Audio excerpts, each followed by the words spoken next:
حالكم؟ كيف حالكم؟ كيف أصبحتم؟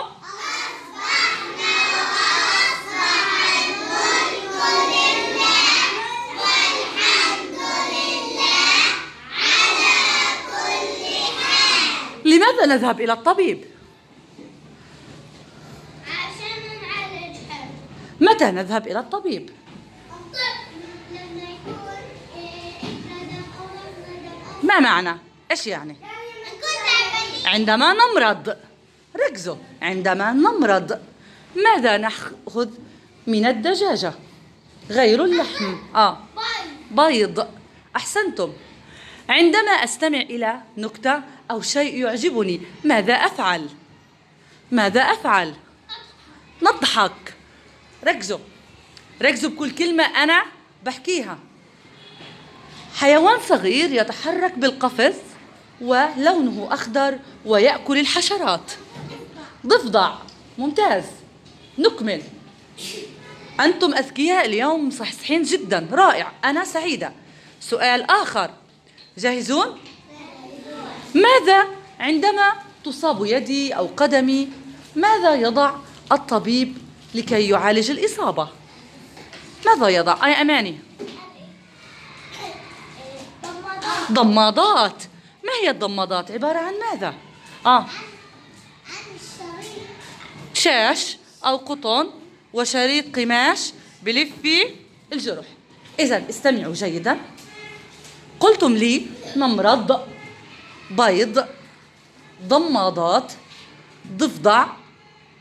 هذه الكلمات تحتوي على حرف مشترك.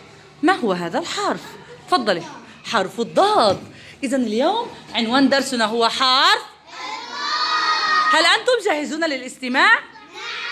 إذن يا أصدقاء سنستمع ثم نعود ونكمل لنحدث أصدقائنا الذين في البيت ماذا استمعنا. أصدقائي الحلوين، استمعتم إلى قصة نضال وضياء، صحيح؟ طيب، برأيك قبل ما نسمع القصة كمان مرة من أحمد، ما هو فريق الكرة الذي ينتمي إليه ضياء ونضال؟ إيش الفريق اللي ممكن يكونوا بيلعبوا فيه؟ إيش اسم فريقهم؟ فريق الأصفر؟ اسم الفريق. إيش بتعرفوا أسماء فرق؟ المغرب، ممكن يكونوا فريق المغرب. برازيل. طب مش يمكنوا يكونوا فريق الفدائي تبع فلسطين؟ ممكن. الأرجنتين. تمام. طيب انتو يا لميس ممكن يكونوا من البرتغال. طيب مين يقول لي ما هو فريقك المفضل؟ ايش الفريق تاعك المفضل؟ الفريق رونالدو، هذا اللاعب. فريق طيب طب ماشي، نسأل اللاعب اللي انتوا بتحبوه. رونالدو برضه. ميسي. ايه لحظة. ايش نيمار. تمام. ايش يا احمد. المغرب. رونالدو. المغرب. ميسي.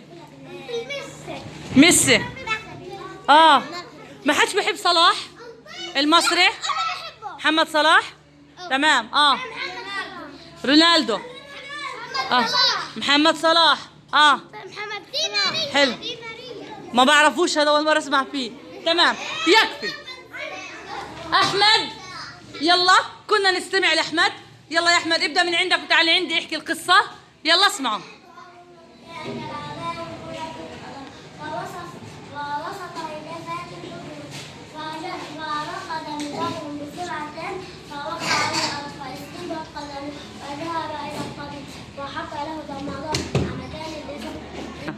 فذهب إلى الطبيب فحط له ضمادات في مكان الإصابة وطلب منه الراحة. فذهب إلى البيت فأنه الجميع بالسلامة حتى أخوه الرضيع نظر له مبتسما. أحسنت، تحية قوية لأحمد. أحمد راوي قصص رائع جدا، يستطيع أن يروي القصة بشكل جميل جدا. ما أكثر شيء أعجبكم بالقصة؟ تفضل. اللاعبين تمام. الرضيع عندما ابتسم. تمام. هنا سمعتوا إشي؟ الضباء. عندما هنأه الجميع. كل القصة.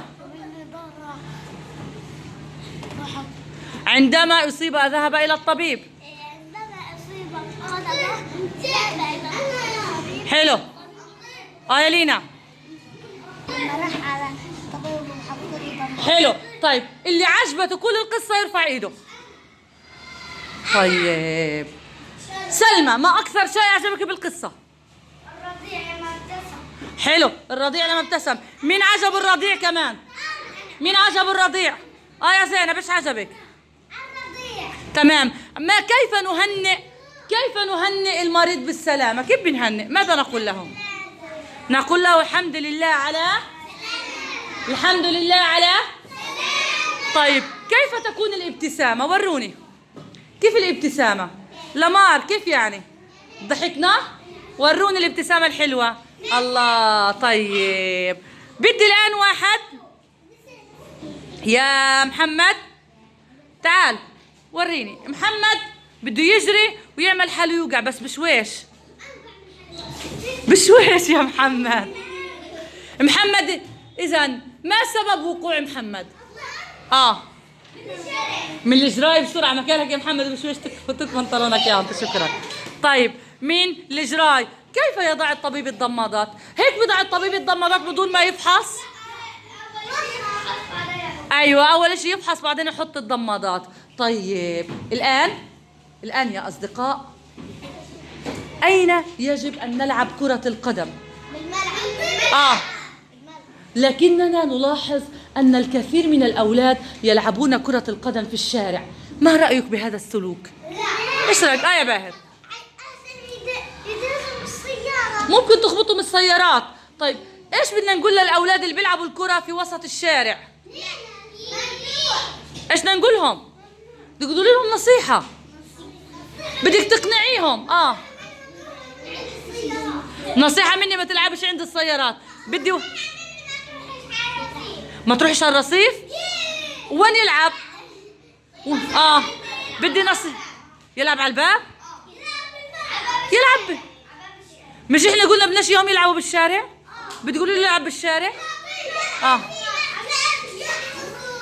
طب انا بدي اقول لهم نصيحة من الأنتي غادة، العب في الملعب ولا تلعب بالشارع، صح؟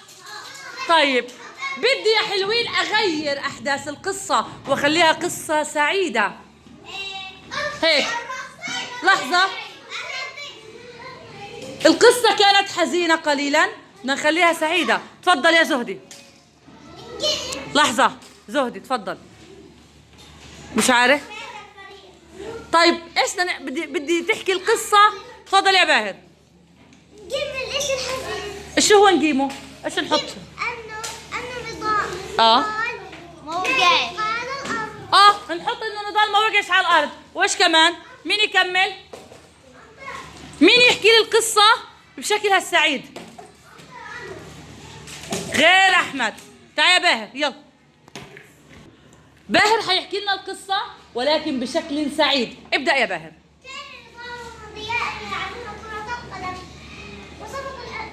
وسط هتافات. فكان أخذ الكرة فوضعها في المرمى. حلو. وفاز في الكأس. حلو. كمل. عادوا إلى البيت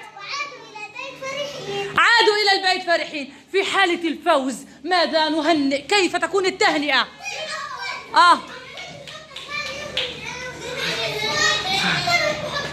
بحطوا أغاني وبيعلوا الصوت. طب انت حضرتوا أجواء المونديال صح؟ لما كان يفوز المغرب ايش كانت الناس تطلع بالشوارع؟ كان حلو. طيب هلقيتها لما حدا يفوز ايش بدنا نقول له؟ مبارك صح؟ إذا بنهنئ بالفوز الفوز بنقول مبارك. طيب يلا الآن جلسة صحيحة. أنا سأسرد القصة وعليكم تصحيح لي القصة، ربما تكون صحيحة وربما تكون خاطئة. يلا. كان نضال وضياء يلعبان الكرة وسط الشارع. وين كانوا يلعبوا يا مصطفى؟ وسط هتافات. حلو. ركض نضال مسرعا وسجل هدف. ماذا حدث؟ يا أحمد. ممتاز. أخذوا نضال إلى الحلاق. لوين؟ يوسف. وين أخذوه؟ إلى الطبيب. قدم له الطبيب العلاج المناسب ووضع له القطن على الجرح. ماذا وضع الطبيب؟ ضمادات. كنا مع بعض. ضمادات. تمام. عاد وطلب منه الطبيب أن يرتاح. عاد إلى البيت حزينا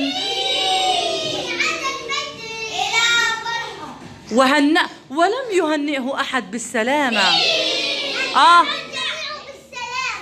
حتى أخوه الرضيع نظر إليه حزينا. كيف نظر؟ يا سارة. مبتسما.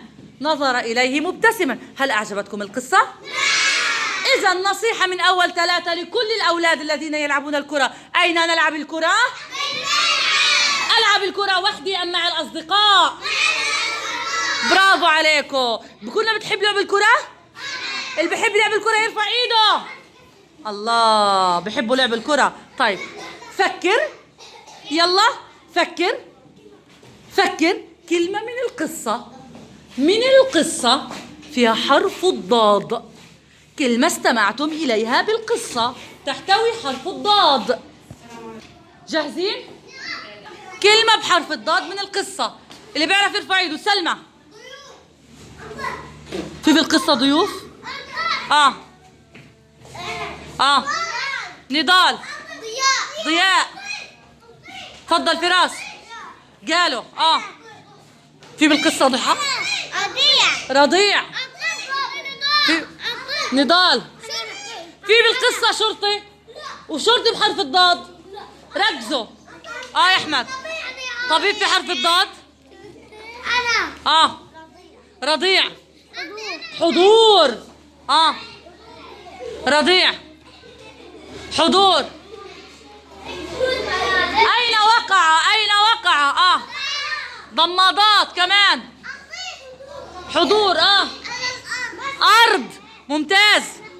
أصدقائي الحلوين، بهيك بنكون وصلنا لآخر إشي بفيديو اليوم اللي راح نوريه لكل طلاب الحلوين، ونقولهم النصيحة كمان مرة: لا تلعب الكرة في الشارع، العب الكرة في الملعب، ولا تركض سريعا حتى لا تقع على الأرض.